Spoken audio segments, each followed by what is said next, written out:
The cellar door flew open with a booming sound, and then she heard the noise much louder on the floors below, then coming up the stairs, then coming straight towards her door. "It's humbug still," said Scrooge. "I won't believe it." Her colour changed, though, when without a pause it came on through the heavy door and passed into the room before her eyes. Upon its coming in, the dying flame leaped up as though it cried, "I know him, Marley's ghost," and fell again. The same face, the very same. Marley in his pigtail, usual waistcoat, tights and boots, the tassels on the latter bristling like his pigtail and his coat skirts and the hair upon his head. The chain he drew was clasped about his middle. It was long and wound about him like a tail, and it was made, for Scrooge observed it closely, of cash-boxes, keys, padlocks, ledgers, deeds, and heavy purses wrought in steel. His body was transparent, so that Scrooge, observing him and looking through his waistcoat, could see the 2 buttons on his coat behind. Scrooge had often heard it said that Marley had no bowels, but she had never believed it until now. No, nor did she believe it even now, though she looked the phantom through and through and saw it standing before her, though she felt the chilling influence of its death-cold eyes, and marked the very texture of the folded kerchief bound about its head and chin, which wrapper she had not observed before. She was still incredulous and fought against her senses. "How now?"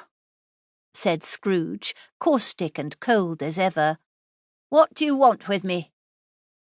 "Much." Marley's voice, no doubt about it. "Who are you?" "Ask me who I was." "Who were you, then?" said Scrooge, raising her voice. "You're particular for a shade."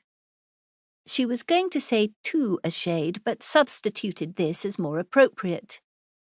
"In life, I was your partner, Jacob Marley." Can you sit down?" asked Scrooge, looking doubtfully at him. "I can." "Do it, then."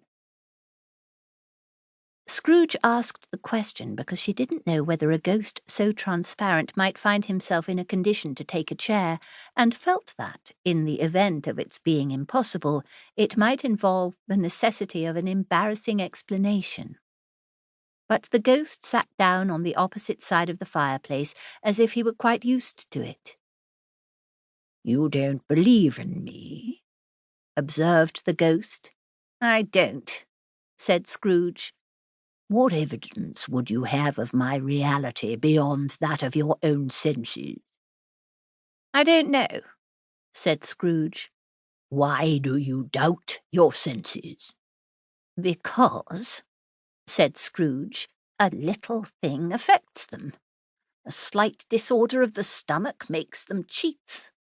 You may be an undigested bit of beef, a blot of mustard, a crumb of cheese, a fragment of an underdone potato. There's more of gravy than of grave about you, whatever you are." Scrooge was not much in the habit of cracking jokes, nor did she feel in her heart by any means waggish then. The truth is that she tried to be smart as a means of distracting her own attention and keeping down her terror, for the spectre's voice disturbed the very marrow in her bones.